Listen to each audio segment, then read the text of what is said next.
En 2000, un randonneur a soudainement commencé à saigner des yeux et des oreilles, la douleur intense l'a fait s'évanouir. Lorsque le guide est venu vérifier la situation, il a également présenté les mêmes symptômes horrifiants et est mort quelques instants plus tard. Les autres membres ont également commencé à cracher du sang les uns après les autres, et sont tous morts sur place.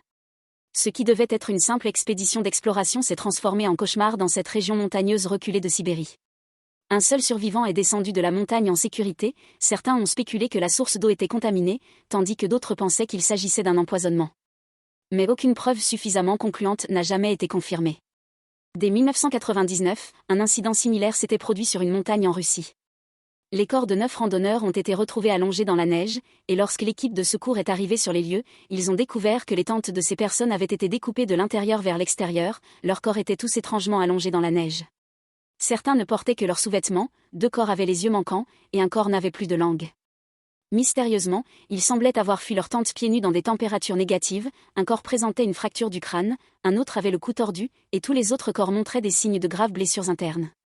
Bien que les enquêteurs aient finalement attribué ces événements à des causes naturelles comme l'hypothermie, ces détails étranges ont soulevé de nombreuses suspicions, et cette année-là, quelque chose de plus terrifiant que des événements naturels semblait se produire. De plus, lors de l'incident du navire en 1947, les sauveteurs ont trouvé les membres d'équipage éparpillés sur le pont, leurs expressions étaient terrifiées, leurs corps étaient tordus de diverses manières, comme s'ils avaient vécu quelque chose d'horrible, ils ne portaient aucune marque de blessure ou de lutte, ce qui suggérait clairement que quelque chose d'inhabituel s'était produit. Plus tôt, ils avaient reçu un message de détresse terrifiant qui se terminait simplement par les mots « Je suis mort ».